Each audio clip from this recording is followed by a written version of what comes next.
Boa noite.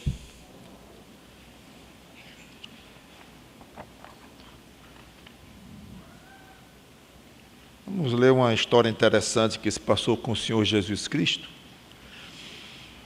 Lá em Lucas 7, 36 a 60, aliás, a 50. Lucas 7, 36 a 50.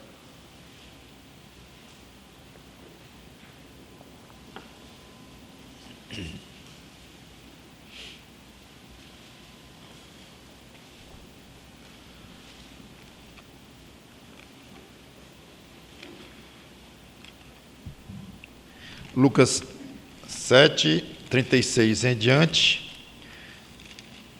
diz assim a palavra de Deus.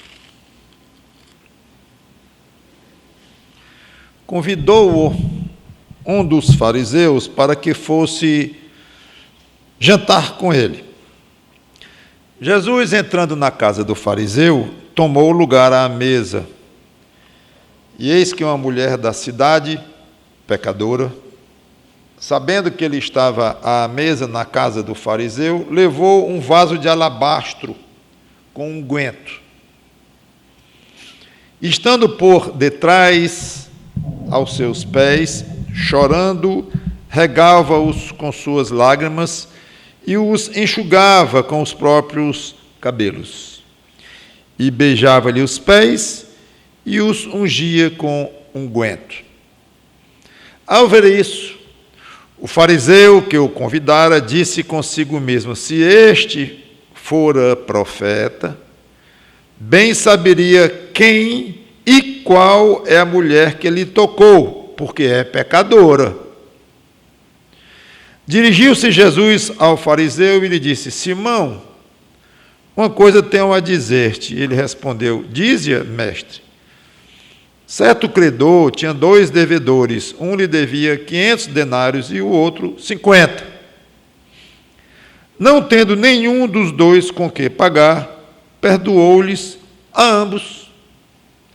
Qual deles, portanto, o amará mais?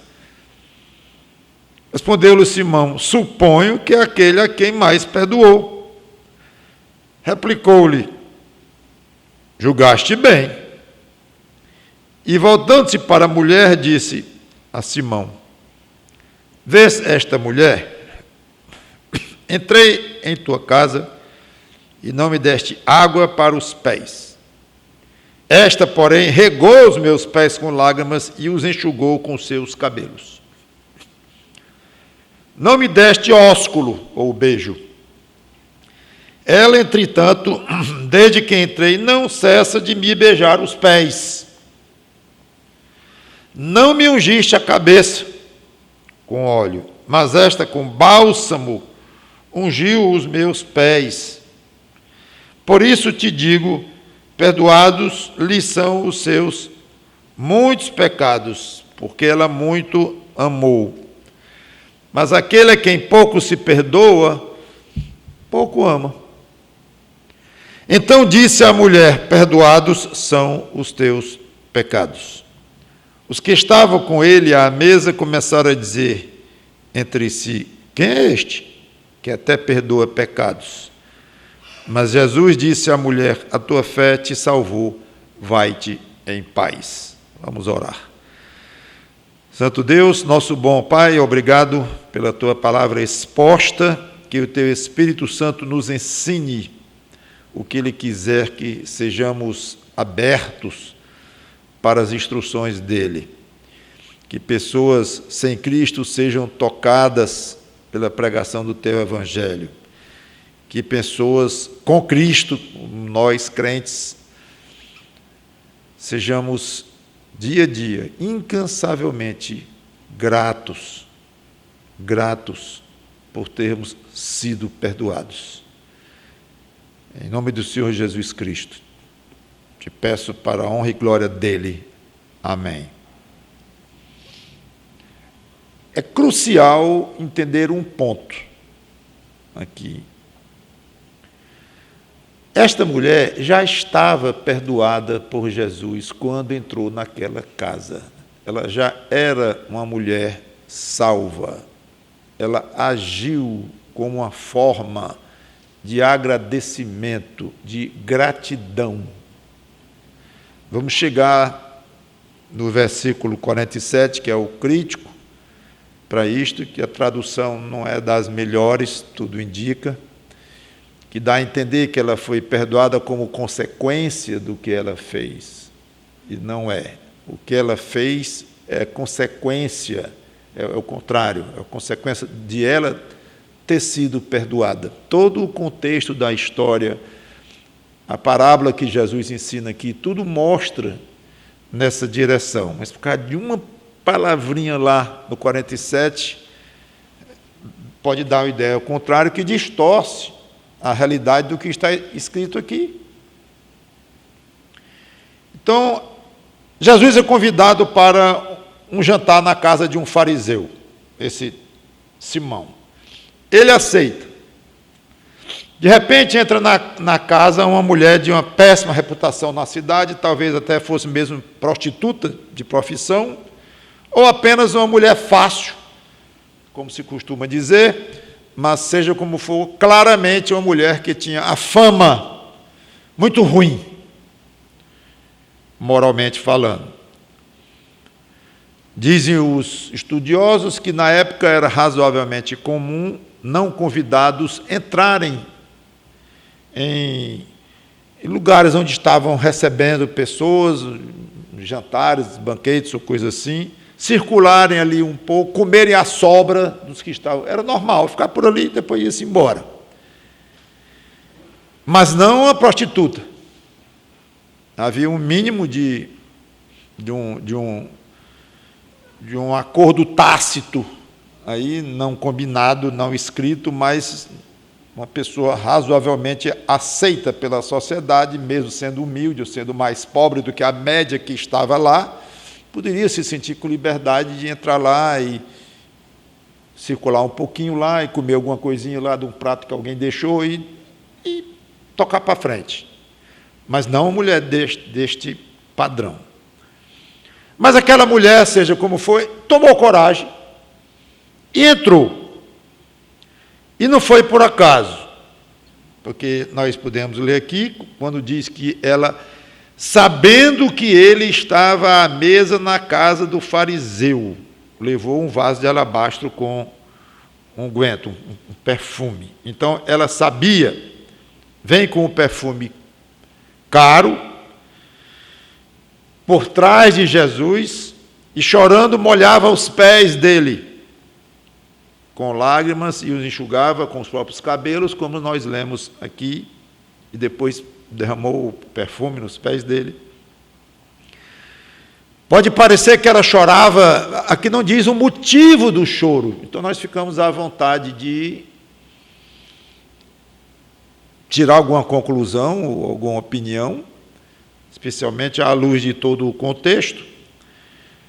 Então, não é razoável achar que ela estava chorando aqui de tristeza pelos seus pecados, estando numa situação terrível, de peso de consciência e desesperada para encontrar uma solução para suas angústias. Não é o que o contexto sugere. A ideia é que ela vinha com o propósito de expressar um sentimento de agradecimento, de querer ofertar alguma coisa, de querer agradar.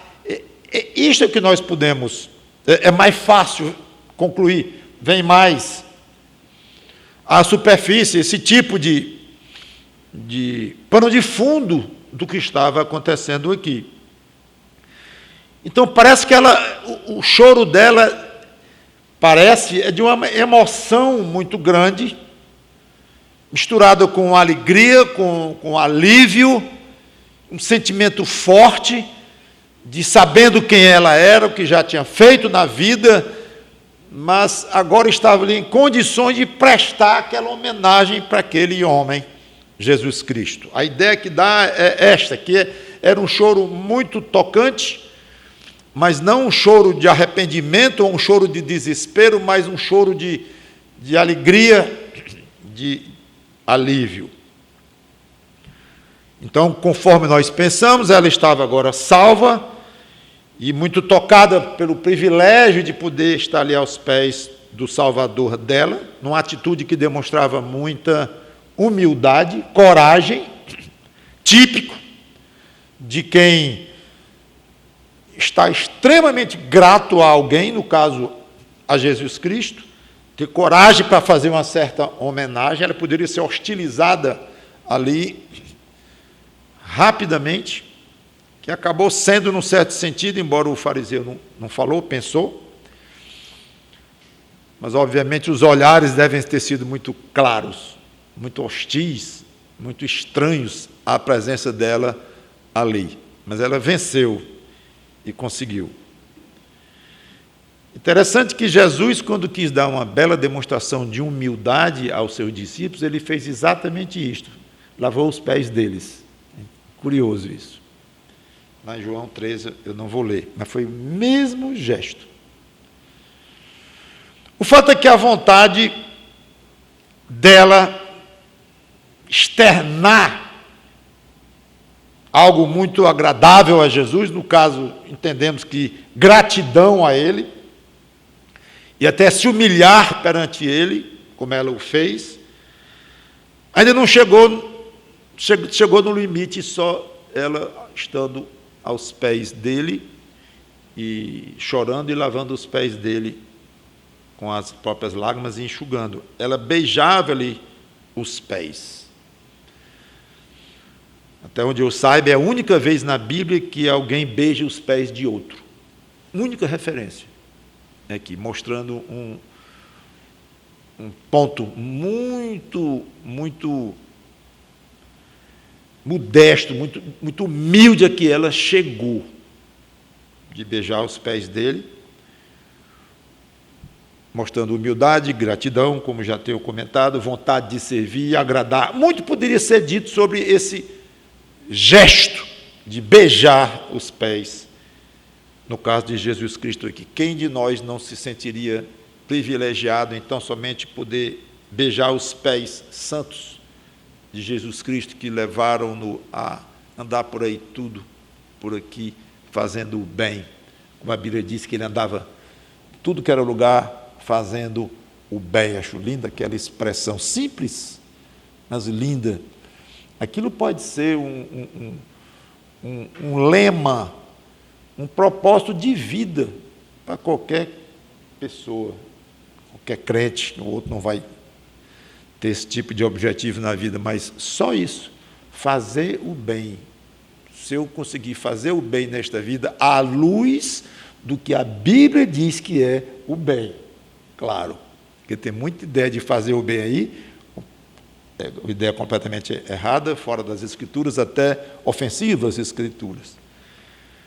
Mas fazer o bem no sentido bíblico é muito bonito. Então é o que Jesus andou fazendo por aí, com aqueles dois pés dele, levando-o para lá e para cá. Então, eram esses pés que aquela mulher estava tendo o privilégio de beijar. Mas o fato de ter um privilégio não quer dizer que não fosse um ato de tremenda humildade, especialmente, repetindo, no ambiente em que ela poderia ser facilmente hostilizada, para não dizer expulsa da casa daquele homem. Ele não gostou da presença dela lá, como vocês já viram no texto. Mas beijar os pés de Jesus ainda não era tudo. Ela queria mais coisa ainda. Ela queria ir além para mostrar a sua disposição de se dar por ele, de se gastar por ele. Alguém sugeriu que o perfume era usado na profissão dela. Se de fato fosse aquela a profissão dela, ela tinha que estar atraente para os homens. Era o comércio dela, coitada. Se fosse de fato o caso de ser uma meretriz profissional, mas tinha que ser um perfume bom, para atrair de fato.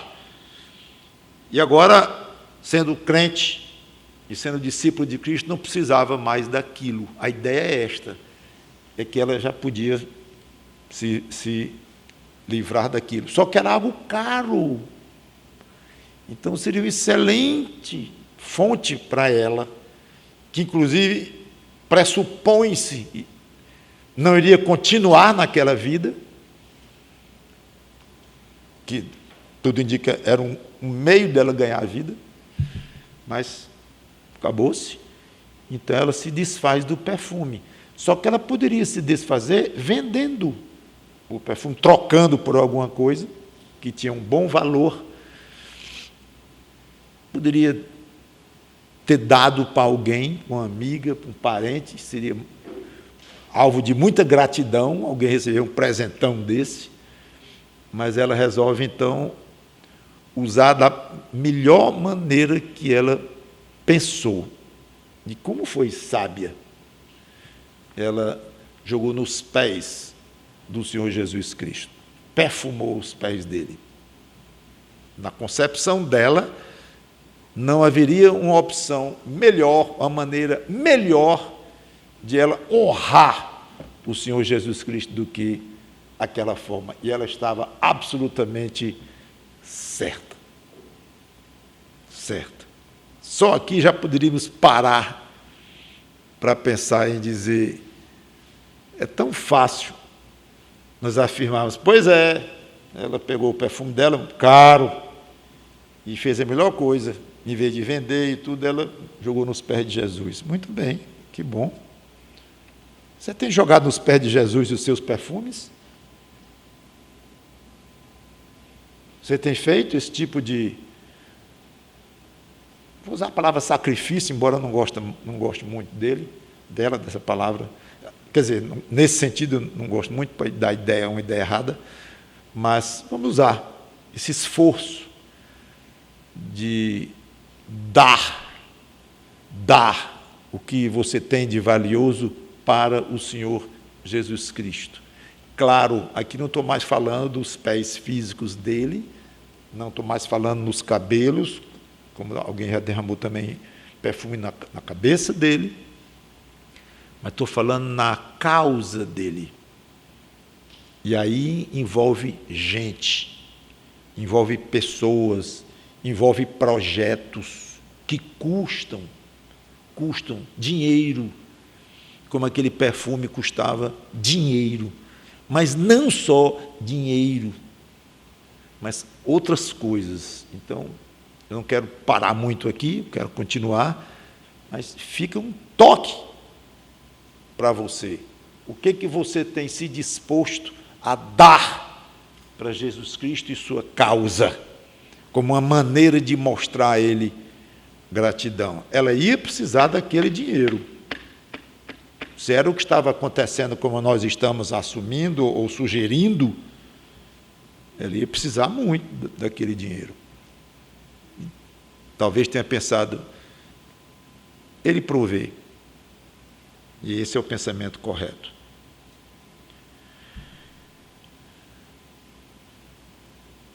Sempre pense, se você tem usado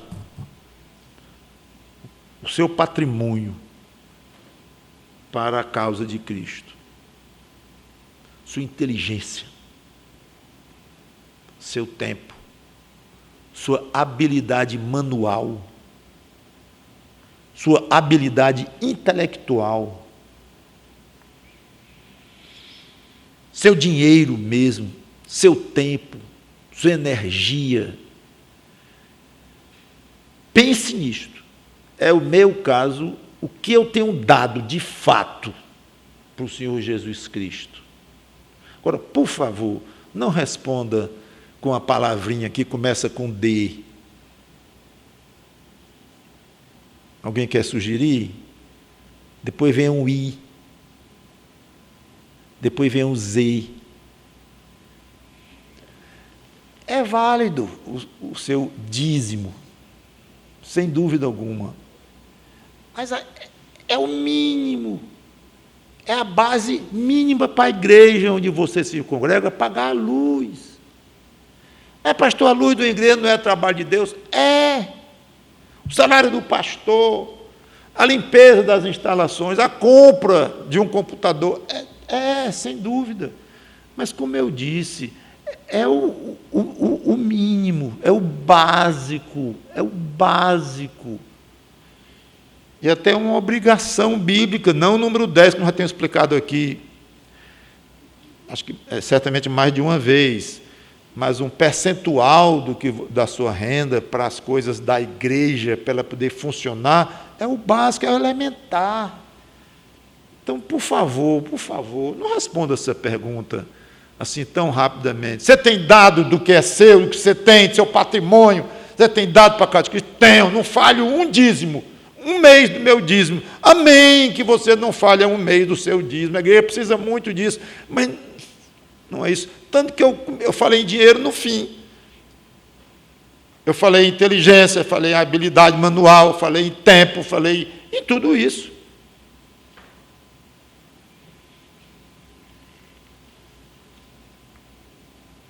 Versículo 39, a reação de oposição não custaria a chegar.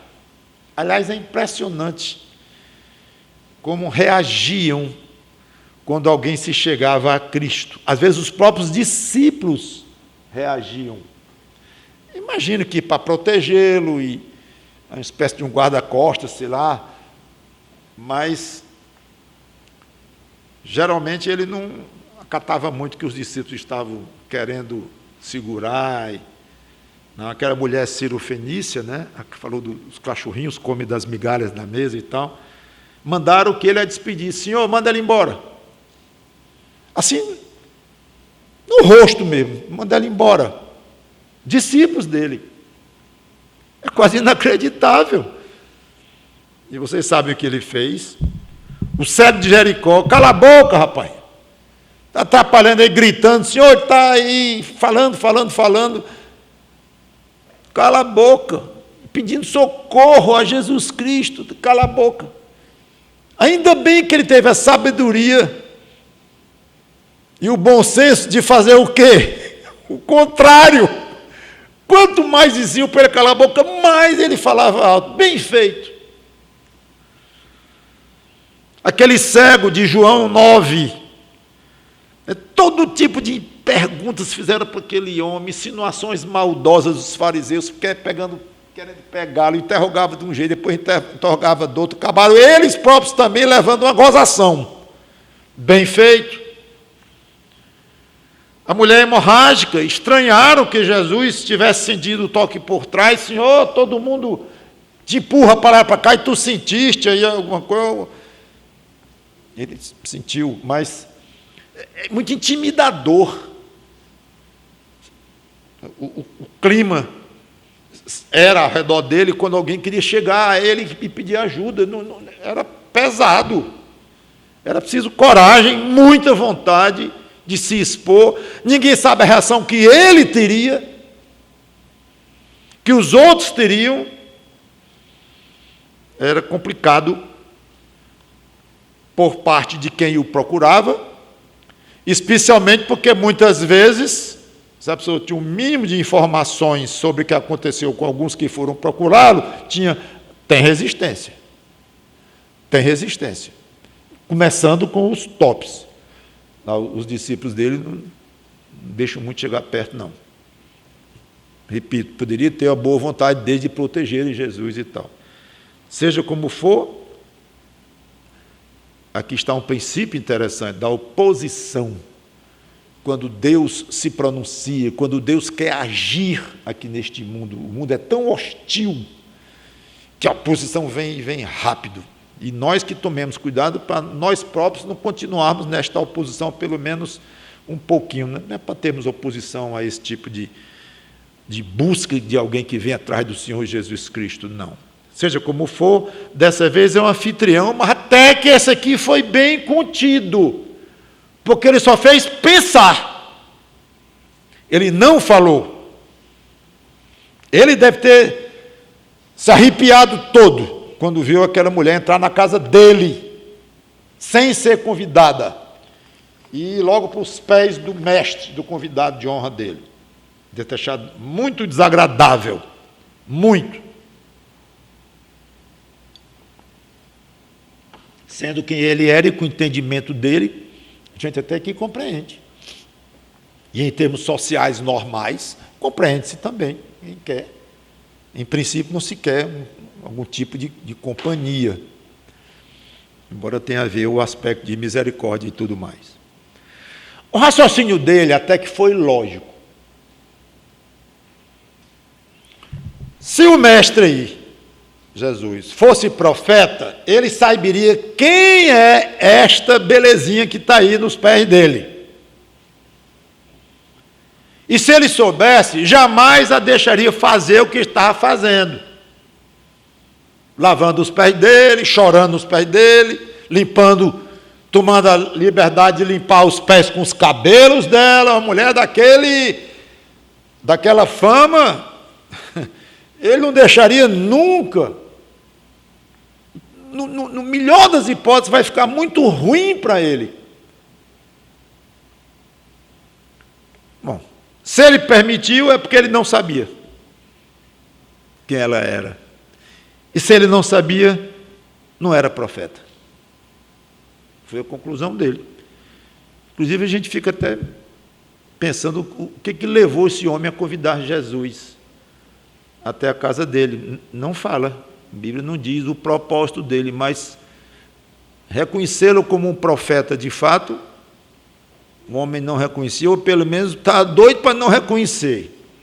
Talvez por curiosidade, talvez para expor Jesus a uma situação, como era típico dos colegas dele, fariseus, expor Jesus a uma situação constrangedora, difícil, e pegá-lo numa incoerência ou coisa assim.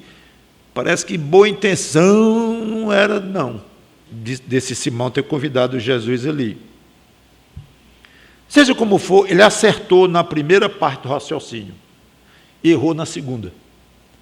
A primeira parte é que, se ele fosse profeta, ele se diz que é profeta, supondo que ele seja, ele é, meu amigo. É, e muito mais do que um profeta. Então, nisso aí ele acertou. Jesus era profeta, sem dúvida. E sabia muito bem quem era aquela mulher. Muito bem. Mas o fariseu errou quando concluiu que, se ele soubesse quem ela era, não deixaria fazer aquilo. Aí ele errou feio. E Jesus, então, a deixou fazer o que ela quisesse ali com relação aos seus pés, com lágrimas, enxugá-los e beijar os pés e tudo mais. Parar um pouquinho aqui. Quer dizer que a gente pode concluir que Jesus não se incomoda com os pecados das pessoas, ele é tão bonzinho, ele é tão coração mole, que ele realmente, quando chega alguém perto dele, pode ser o pecador que for, mas fez um agrado a ele, limpou os pés dele, beijou os pés, mostrou um respeitozinho ali, e jogou um perfume cheiroso nos pés dele, agradou um pouquinho, é o coração deste tamanho. Os pecados é isso mesmo, as pessoas são fracas, são pecadoras, deixa de lado, eu não aguento ver uma humildade dessa, eu me desmancho todo e eu acabo abraçando essa pessoa mesmo, de qualquer forma, e tudo mais. Conclusão absolutamente torta, errada. Em muita coisa, né? Quando eu digo que ele tem um coração grande, é óbvio que isso é verdade, mas não nesse contexto que eu coloquei aqui. Ele se incomoda tanto com os pecados dos outros, tanto, que, sabendo que só haveria uma maneira dele livrar as pessoas dos pecados delas, era ele vir morrer por elas. E ele veio. Você ainda quer perguntar de novo se ele se incomoda com os pecados das pessoas? Se ele acha que é importante a pessoa resolver a sua pendência com Deus, independente da maneira como trata Deus, com respeito, com reverência, com temor e tal, mas fica por aí mesmo, agrada a Deus de uma maneira como essa pessoa acha que deve agradar, bem intencionada e tal. Então, é suficiente? Não, não é suficiente. Só há uma maneira é eu cumprir o papel que eu compactuei com o Pai Celeste antes que houvesse mundo, que era assumir uma forma humana, isso a segunda pessoa da Trindade falando, o Verbo de Deus, Jesus Cristo. Eu assumi forma humana e pagar pelos pecados das pessoas. Então, nem chegue perto da sua cabeça a ideia de que ele considerava de pouca importância os pecados das pessoas, desde que o tratassem muito bem, com muito carinho, muita consideração. Não é assim. E ele se incomoda tanto com os pecados das pessoas que ele manda para o inferno. Quem não se arrepende dos próprios pecados. Ele veio morrer para que as pessoas escapassem do inferno, e ele manda para o inferno aqueles que não aceitam o sacrifício dele, a disposição dele, a vinda dele. Então você está vendo como passa longe a ideia, não, é porque se tratá-lo direitinho. Não é essa questão de tratá-lo direitinho, é questão da pessoa se reconhecer pecadora e pedir perdão a Ele, Deus Pai, Deus Espírito Santo, Deus triuno. Pedir perdão, se arrepender profundamente, reconhecendo que aquele pecado é suficiente para mandá-lo para o inferno, sim. Então, ele está muitíssimo ligado nesta questão de pecados, longe da ideia de não considerar, se o tratarem bem, muito, e sempre pronto para perdoar e estender as mãos aos arrependidos, aos contritos. Pronto. Então, não é aqueles que vêm agradá-lo, que vêm fazer um carinho nele. É óbvio que ele gosta de ser agradado, gosta de ser adorado, gosta de receber carinho, consideração, tudo.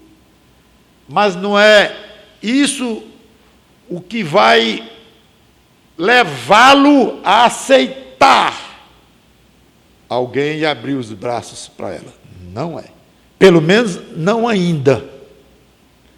Antes disso, tem que haver um processo de um auto-reconhecimento de perdição. A pessoa reconhecer que está perdida, pedir perdão e entender que Ele a perdoou.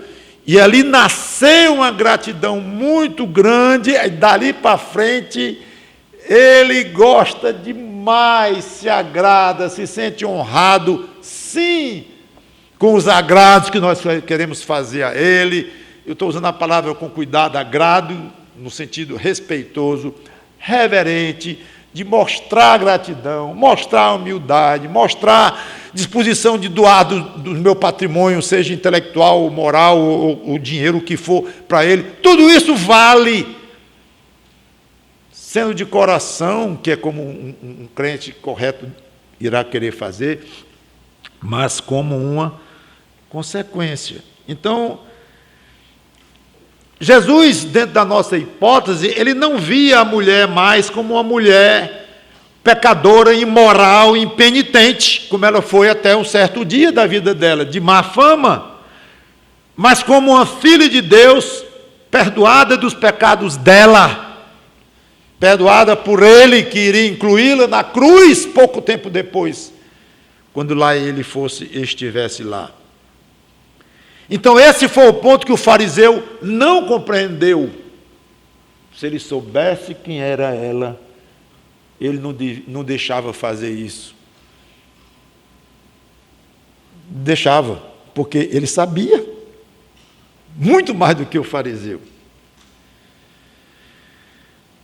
Quem pretende vir ao Senhor Jesus Cristo arrependido deve saber de duas coisas. Primeira, haverá oposição dos parentes, dos amigos, da sociedade, até da própria carne, vai querer se opor, e sem falar no diabo. Então, não é o nosso assunto principal hoje, eu quero só tocar. E o assunto aqui, a oposição foi muito discreta, porque foi até na mente do fariseu. Claro que tem pregações aqui que a gente explora muito mais isso, que foram, como aqueles casos que eu coloquei, de haver resistência abertamente em público, cala a boca, até dos próprios discípulos. Então é muito mais apropriado a gente aproveitar uma pregação sobre um assunto daquele e detalhar mais a questão da resistência. Quando alguém quer aceitar Cristo, a resistência de todo lado, até de crentes, possivelmente. Mas eu quero só tocar nesse ponto. Segundo, quem pretende vir a Cristo arrependido precisa saber, vai ter resistência. Segundo, Jesus vai lhe receber por maiores que tenham sido os seus pecados. Pode ter certeza disto. Qualquer pessoa que precisa ainda do perdão salvador de Jesus Cristo.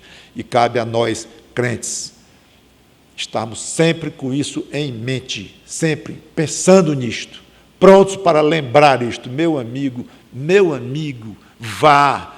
Eu não tenho condição, eu estou ruim demais, eu sou pecador demais, você não pode imaginar o que eu fiz ontem, não, meu amigo. Você não estaria me falando isso nunca para ir para Jesus Cristo, que Ele me perdoa gratuitamente. Bom, gratuitamente não, o que Ele pagou lá, e você explica.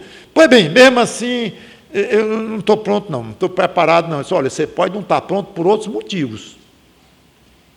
Você não quer, você está com medo, não sei. Mas, por favor, não diga que é porque você ainda está com seus pecados tão vivos na sua mente, na sua prática, são tão grandes que você não tem nem condições de pedir perdão a Ele, que Ele não vai querer nem ouvir a sua voz. Não faça isto. Se o seu arrependimento, o seu grau de estar ali diante de Deus, de contrição, é sincero, não tem pecado grande que deixe de ser perdoado. Sabe por quê? Porque o poder perdoador dele é muito maior do que o maior dos pecados. É isto. Não é que o seu pecado, besteira, isso não vale nada não. Vale! Vale muito, isso é extremamente ofensivo a Deus. Um só pecado, pelo tamanho da santidade de Deus, sim, é muito ofensivo. É enorme a ofensa, sua ofensa a Deus é enorme, meu amigo.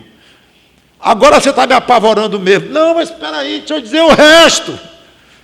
A misericórdia dele é maior.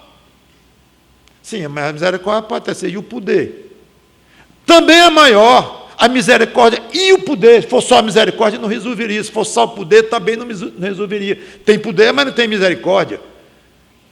Mas quando o pecador entende isso, que a misericórdia de Cristo e o poder perdoador dele é muito maior do que o maior dos pecados, é um alívio muito grande. Corra, meu amigo, para os pés dele e peça perdão, porque aí vem de novo. Você pode ter absoluta certeza de que ele vai lhe perdoar. Sim, isso quer dizer se ele estiver num bom dia, né? Não tem isso de estar num bom dia, Jesus Cristo, de Deus estar no modo perdoador.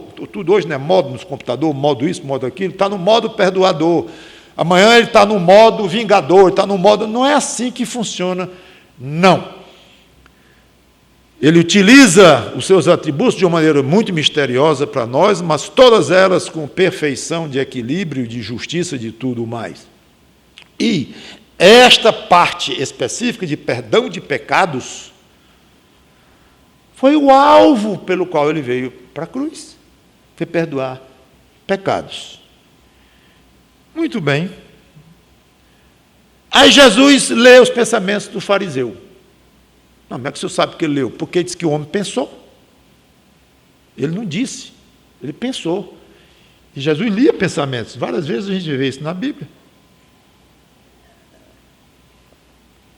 Aí ele criou uma pequena história.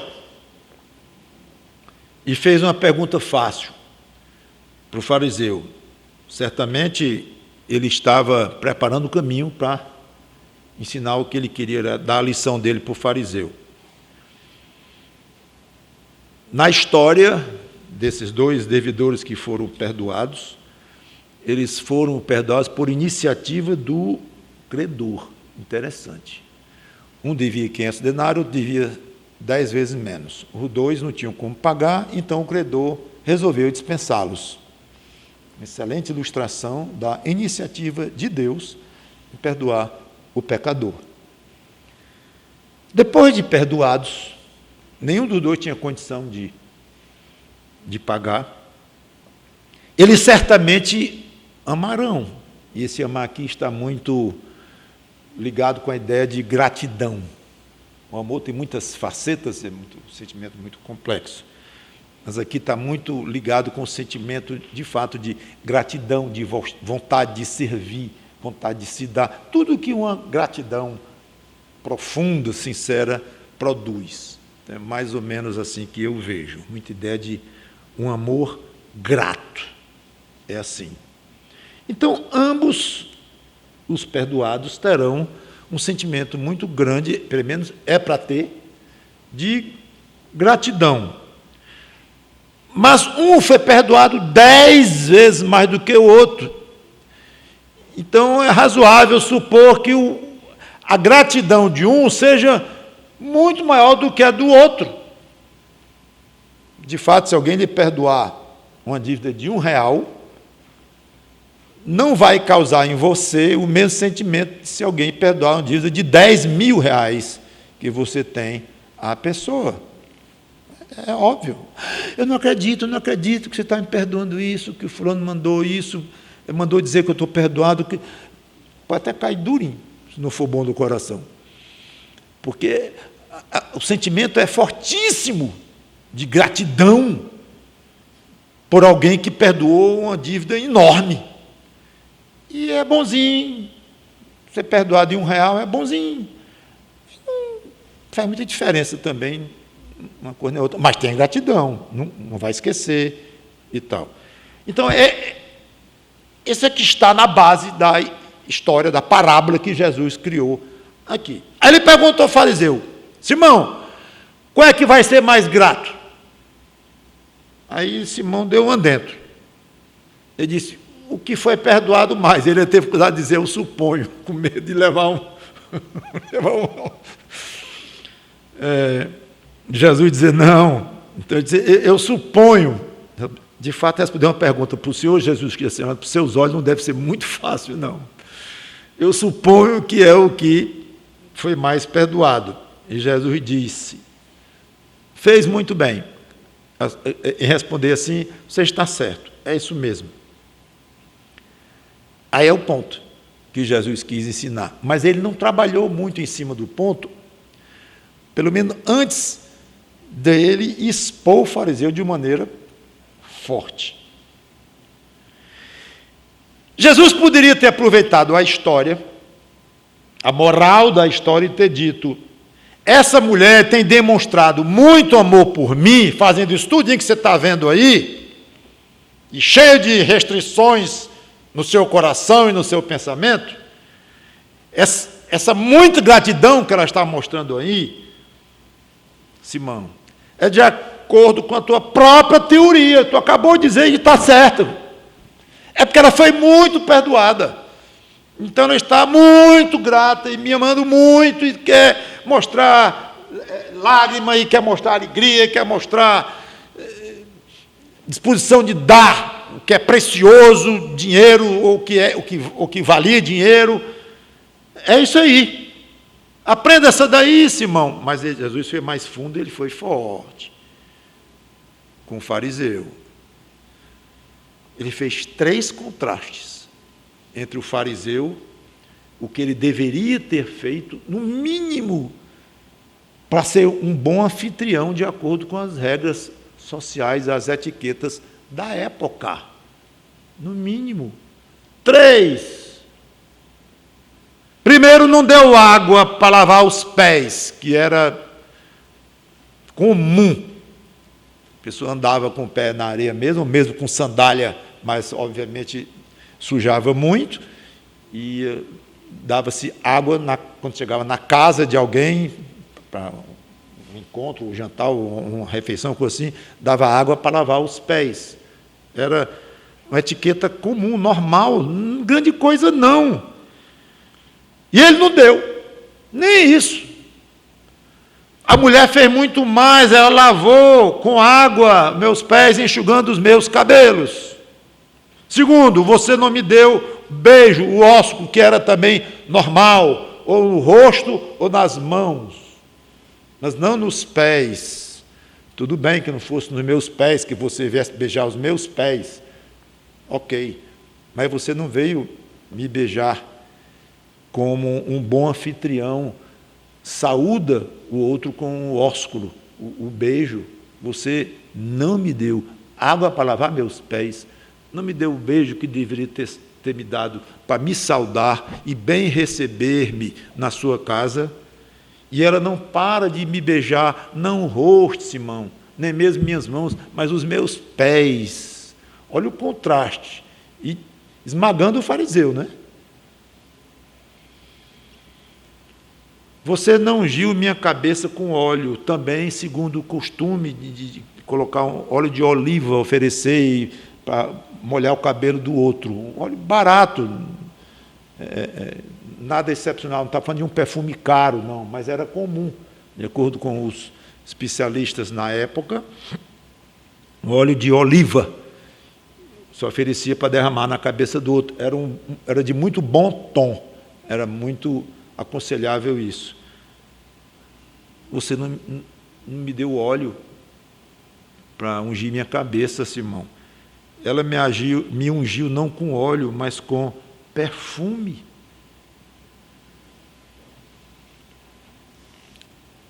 Simão, você sabe por que esse excesso de atenção dela? Você não me deu o mínimo de atenção, até segundo a educação pura e simples da época. Ela me deu um excesso. Sabe por quê? Porque ela foi muito perdoada. A tal frase que eu falei, diz assim: perdoados lhe são os seus muitos pecados, quer dizer, dela, né? Porque ela muito amou. Aqui complica, porque o porquê no nosso português dá a ideia de dizer a causa. Ela amou muito porque ela foi perdoada. Quer dizer, os pecados dela estão sendo perdoados porque ela me amou muito. Então, como ela me mostrou toda essa demonstração aqui, aí resolvi perdoá-la. A tradução não é muito feliz, porque Jesus parece estar afirmando que ela foi perdoada por causa da demonstração de amor. Mas isso não combina nem com a parábola que ele acabou de dizer. Os homens deviam dinheiro ao credor, o credor resolveu perdoá-los e eles se tornaram gratos. É precisamente essa a história da parábola que Jesus criou aqui. Ou não foi? O homem perdoou. Simão, qual é que vai ficar mais grato a ele por ter sido perdoado? É o que recebeu um perdão maior. Então, a própria parábola perderia o sentido se fosse Jesus quisesse dizer que ela foi perdoada porque ela lavou os pés dele. Não é, não combina com o texto. Inclusive, a NVI, que é uma versão séria das Escrituras, não tão literal quanto a atualizada, mas é séria,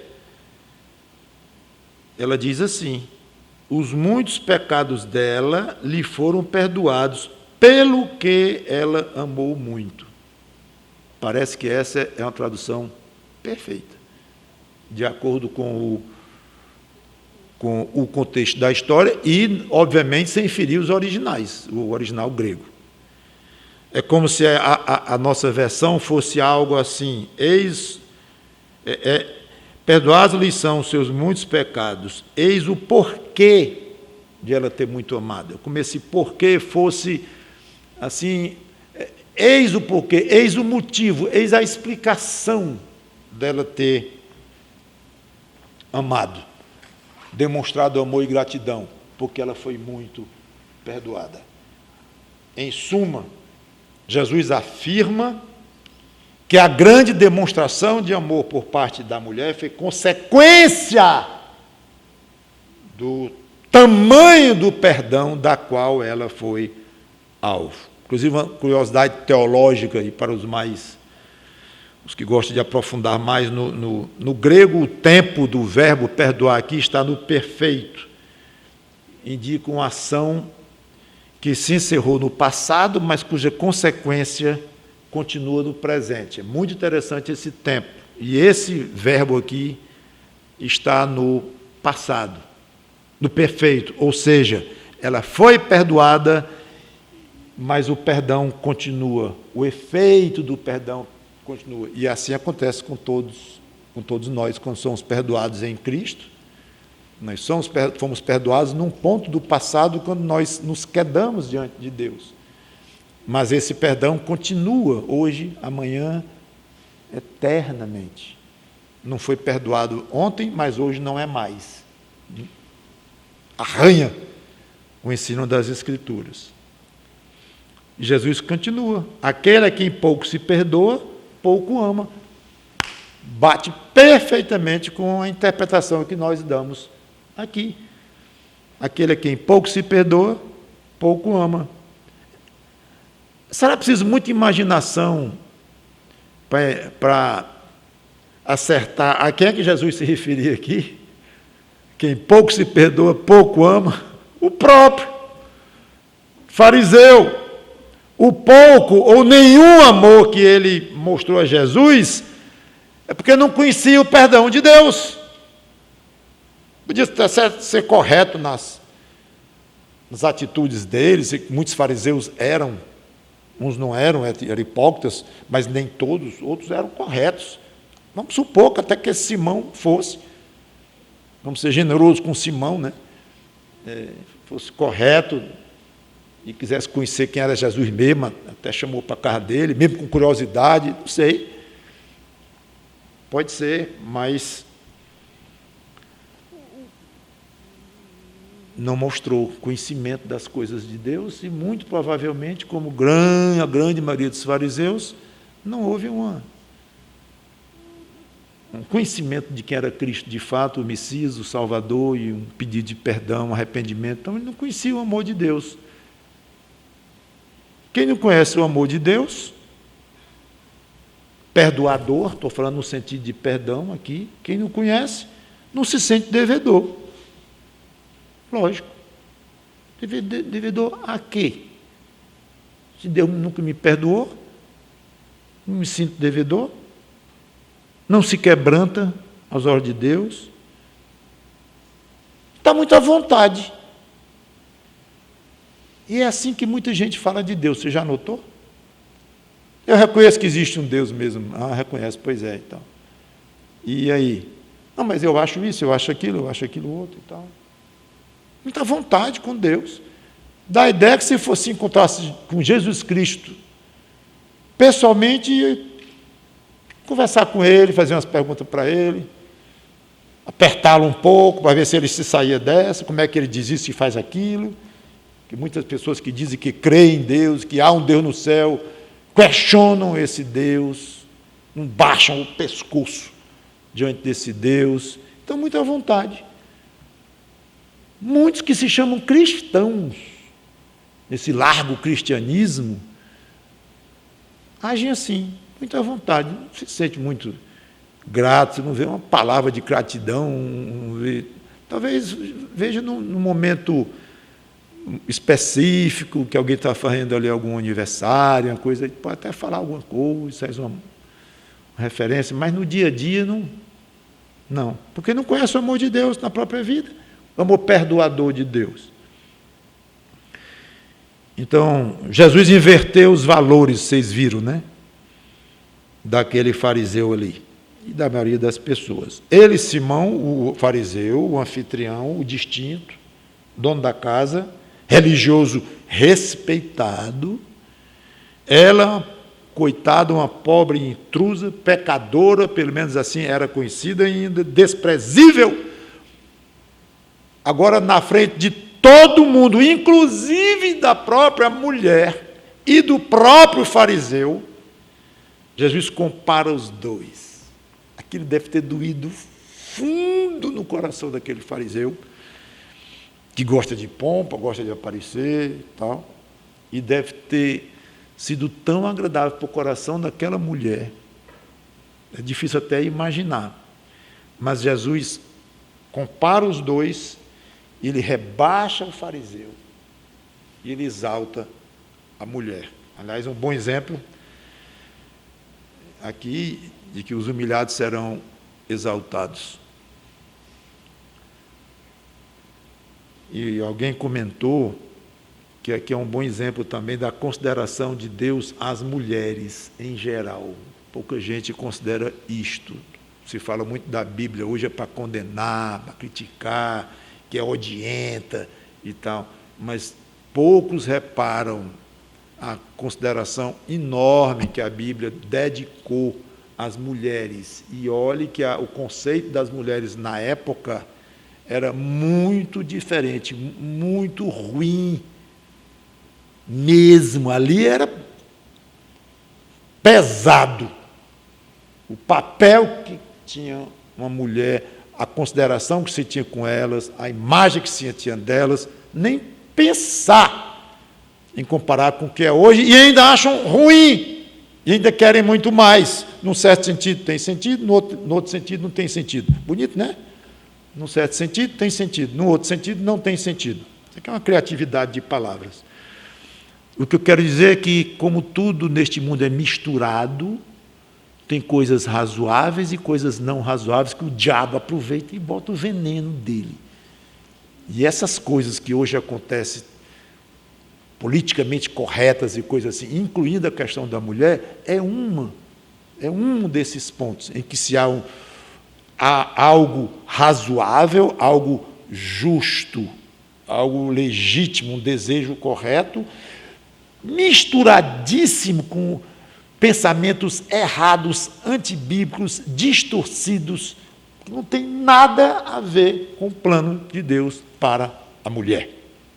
Então, se alguém respeita a mulher, é a Bíblia, a palavra de Deus, e não poderia ser diferente. 3 lições e eu encerro. No reino dos céus, os padrões são contrários aos padrões do mundo. Jesus pegou os padrões do fariseu e os padrões da mulher e subiu.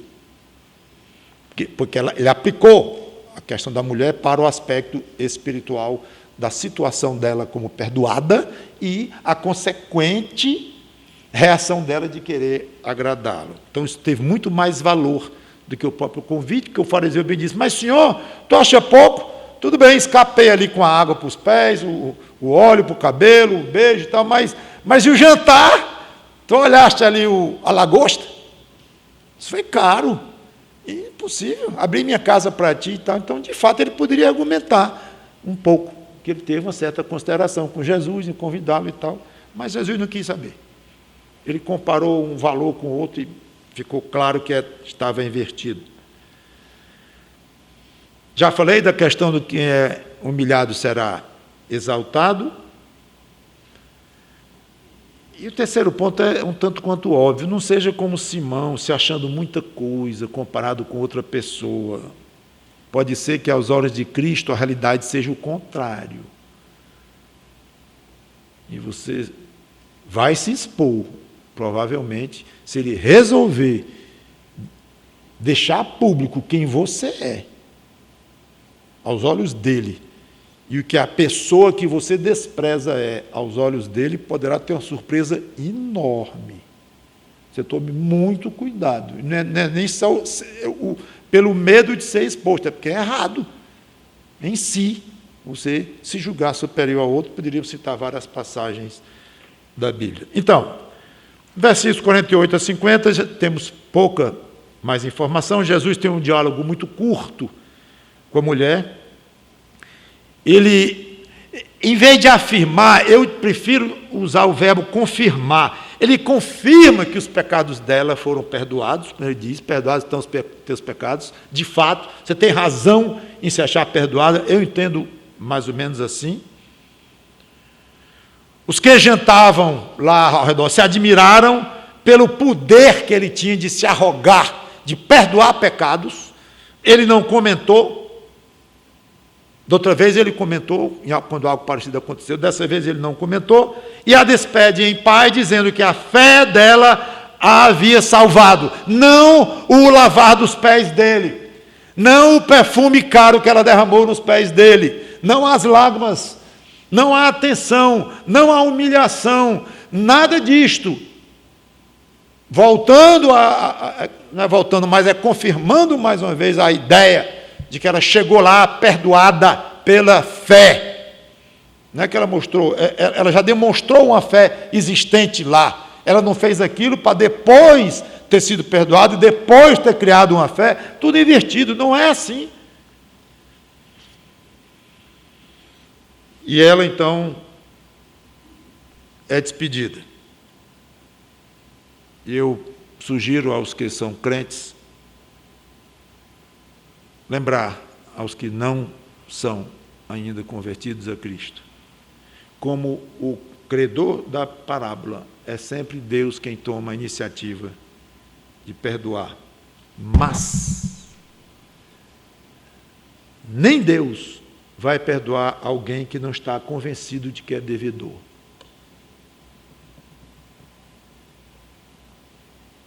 Fulano, vem cá, eu te perdoo. Perdoa o quê? Tua dívida. Que dívida? Os R$100 que tu me deve. Eu? Meu amigo, se você contar com a história aqui, eu vou lhe botar na justiça. Não lhe devo R$1. Ah, é porque eu me enganei. Não é você mesmo, não é outra pessoa. Mas você está perdoado do mesmo jeito. Não. Perdoado coisa nenhuma. Ora, é esquisita a ideia de um perdão por uma dívida que não existe. Deus se propõe perdoar todos os seres humanos, mas Ele só efetivamente perdoa quem está convencido que é devedor. Por isso é que vem a gratidão, base da pregação todinha, aliás, da história bíblica todinha.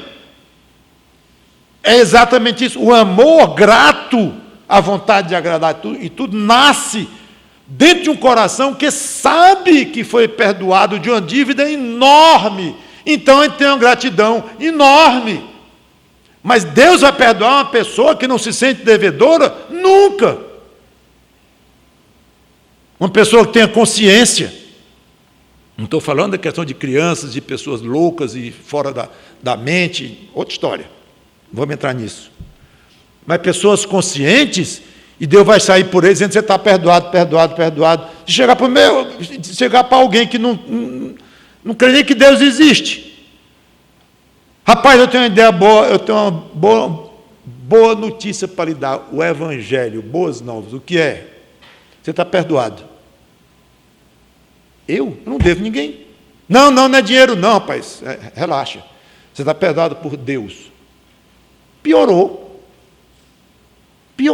Deus? Que Deus? Que Ele criou. Eu vim de um sapo. Não, eu vim de uma ameba aí, eu vim de um, sei lá de onde. Mas não de um Deus criador. Não, eu fui evoluindo. Hoje eu estou aqui, essa beleza. Agora você vem me dizer que o Deus que me criou veio me perdoar? Não aceito. Isso é uma conversa muito estranha.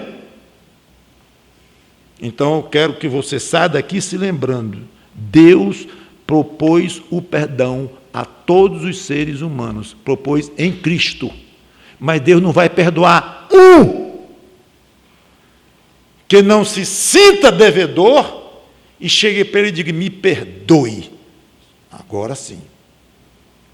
Então, procure colocar isso para a pessoa com a qual você conversa, você que é crente, e dizer, pense neste assunto. Pense nesse assunto. Não é uma salvação automática. Não, porque eu li negócio de eleição, tá? Não troque as coisas, não tem nada a ver com a outra. Ah, mas se eu for eleito, eu vou ser salvo. Se eu não for, eu não vou ser. Esse pensamento pode levar para o inferno. E você chegando lá vai descobrir que não era eleito. Que pena, né? Não vá por aí, isso é enganoso. Pode ter uma certa lógica aí, racional, mas vai usar muita racionalidade nas coisas misteriosas de Deus. Você está ruim, meu amigo. Não vá por aí, não. Você siga as Escrituras. Você se humilhe. Você peça a Deus ajuda, peça misericórdia. Uma vez eu falei para alguém que não cria em Deus. Eu digo, pô, rapaz, faça o seguinte. Diga assim, supondo que tu existe. Se tu não existes, eu vou perder um tempinho aqui conversando com quem não existe, mas não vou morrer por isso. Mas supondo que tu existes, como muita gente diz que tu existes, então eu vou assumir aqui por um tempinho aqui que tu existes. Então, se tu existes, é bom ter cuidado, porque tu existes. Então eu quero um contato contigo, me ajuda. Vá por aí, meu amigo, eu disse para ele. Vá por aí, arrisque, arrisque. Quer dizer, arriscar para ele, para mim não era arriscar, porque eu estou convencido que Deus existe. Então foi um jeitinho que eu, não sei se deu em nada, até hoje eu estou esperando, não houve nada não. Mas,